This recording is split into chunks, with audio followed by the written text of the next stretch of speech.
ಎಲ್ಲರಿಗೂ ನಮಸ್ಕಾರ. ಇವತ್ತಿನ ವಿಡಿಯೋದಲ್ಲಿ ಸಜ್ಜಿಗೆ, ಸಪಾದ ಭಕ್ಷ್ಯ, ಕೇಸರಿಯನ್ನು ಬಳಸಿದರೆ ಕೇಸರಿಬಾತ್ ಹೀಗೆ ಹಲವಾರು ಹೆಸರಿನಿಂದ ಕರೆಯುವಂತಹ ಸಜ್ಜಿಗೆ ರೆಸಿಪಿಯನ್ನು ಮಾಡ್ತಾಯಿದ್ದೀನಿ. ಈ ಸಜ್ಜಿಗೆ ರೆಸಿಪಿಯನ್ನು ಮಾಡೋದಕ್ಕೆ ನಾನಿಲ್ಲಿ ದಪ್ಪ ರವೆ ಅಂದರೆ ಉಪ್ಪಿಟ್ಟಿನ ರವೆಯನ್ನು ತಗೊಂಡಿದ್ದೀನಿ. ಇದೇ ಕಪ್ಪು ಮೆಷರ್ಮೆಂಟ್ನಲ್ಲಿ ನಾನಿವತ್ತು ಎಲ್ಲನೂ ತಗೊಳ್ತಾ ಇರೋದು. ವಿಡಿಯೋನ ಎಲ್ಲೂ ಸ್ಕಿಪ್ ಮಾಡ್ದಿರಾ ನೋಡಿ, ಹಾಗೆ ಅಳತೆ ಕರೆಕ್ಟಾಗಿ ನೋಡ್ಕೊಳ್ಳಿ.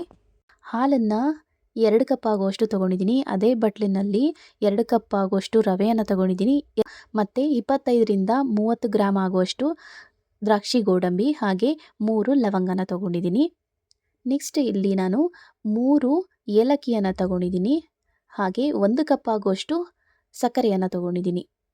ಇದ್ರ ಜೊತೆಗೆ ಅರ್ಧ ಕಪ್ ಆಗುವಷ್ಟು ತುಪ್ಪವನ್ನು ಕೂಡ ತೊಗೊಂಡಿದ್ದೀನಿ. ನಾವಿಲ್ಲಿ ಮೊದಲಿಗೆ ರವೆಯನ್ನು ಚೆನ್ನಾಗಿ ಹುರ್ಕೊಳ್ಬೇಕಾಗತ್ತೆ. ಮೊದಲಿಗೆ ನಾನು ತುಪ್ಪನ ಹಾಕ್ಕೊಂಡು ಅದಾದಮೇಲೆ ರವೆಯನ್ನು ಹಾಕ್ಕೊಳ್ತಾ ಇಲ್ಲ. ಅದು ಚಿರೋಟಿ ರವೆಗೆ ಅದು ಚೆನ್ನಾಗಿರುತ್ತೆ.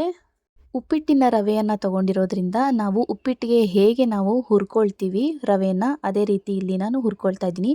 ಆದರೆ ಡ್ರೈ ರೋಸ್ಟ್ ಮಾಡ್ಕೊಳ್ತೀವಿ ಉಪ್ಪಿಟ್ಟು ಮಾಡಬೇಕಾದ್ರೆ. ಕೆಲವರು ಹೀಗೆ ತುಪ್ಪ ಹಾಕಿನೂ ಹುರಿತಾರೆ.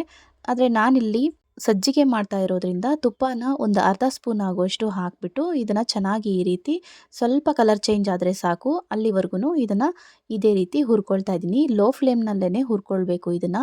ನೋಡಿ, ಈ ರೀತಿ ಹುರ್ಕೊಂಡ್ರೆ ಸಾಕಾಗುತ್ತೆ. ನೆಕ್ಸ್ಟ್ ನಾನು ಅದೇ ಪಾತ್ರೆಗೆ ತುಪ್ಪನ ಎಷ್ಟು ತೊಗೊಂಡಿದ್ದೀನೋ ಅದು ಫುಲ್ಲೂ ಹಾಕ್ಕೊಳ್ತಾ ಇದ್ದೀನಿ. ಅರ್ಧ ಕಪ್ ಆಗುವಷ್ಟು ತುಪ್ಪ ಫುಲ್ಲು ಹಾಕ್ಕೊಂಡಿದ್ದೀನಿ. ಅದ್ರ ಜೊತೆಗೆ ದ್ರಾಕ್ಷಿ ಗೋಡಂಬಿ ಮತ್ತು ಲವಂಗನ ಹಾಕ್ಕೊಂಡು ಚೆನ್ನಾಗಿ ಇದನ್ನು ಹುರ್ಕೊಳ್ಬೇಕು.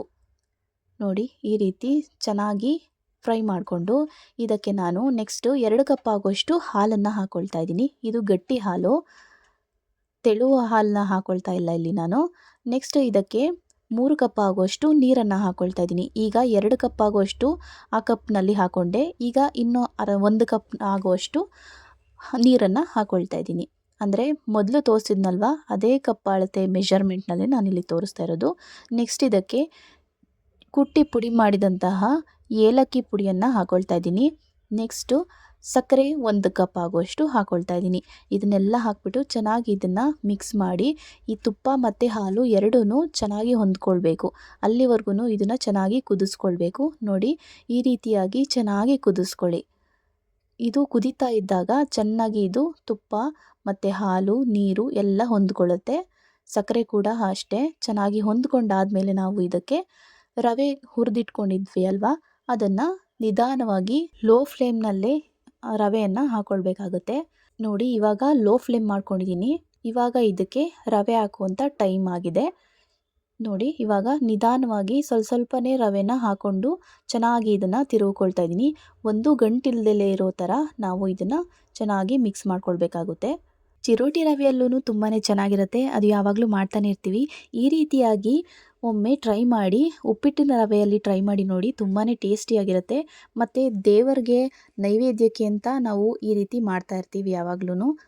ಚಿರೋಟಿ ರವೆಯಿಂದ ನಮ್ಮಮ್ಮ ಮಾಡ್ತಾ ಇದ್ದಿದ್ದು ಈ ರೀತಿ ಸಜ್ಜಿಗೆನ ಕಡಿಮೆನೇ. ಸಜ್ಜಿಗೆ ಮಾಡ್ತಾ ಇದ್ದಿದ್ದೆ ನಮ್ಮ ಮನೆಯಲ್ಲಿ ಉಪ್ಪಿಟ್ಟಿನ ರವೆನಲ್ಲೇ. ಒಂದೊಂದು ಟೈಮು ಆ ರೀತಿ ಮಾಡ್ಕೊಳ್ತಾ ಇದ್ದರು. ಹಾಗಾಗಿ ಈ ರೀತಿಯಾಗಿ ಮಾಡಿದಂತಹ ಸಜ್ಜಿಗೆ ನಮ್ಮ ಮನೆಯಲ್ಲಿ ಎಲ್ರಿಗೂ ಇಷ್ಟ ಆಗುತ್ತೆ. ನೋಡಿ, ಈ ರೀತಿಯಾಗಿ ತುಪ್ಪ ಸೈಡ್ಗೆ ಹೋಗ್ತಾ ಇರುತ್ತೆ. ಆವಾಗ ನಾವು ಈ ರೀತಿ ಚೆನ್ನಾಗಿ ಮಿಕ್ಸ್ ಮಾಡ್ಕೊಳ್ತಾನೆ ಇರಬೇಕು.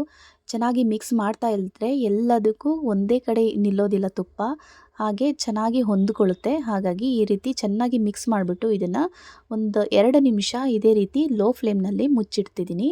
ಮುಚ್ಚಿಟ್ಟು ಮತ್ತೆ ಇದನ್ನು ಓಪನ್ ಮಾಡಿ ನೋಡಿದ್ರೆ ಈ ರೀತಿಯಾಗಿರುತ್ತೆ.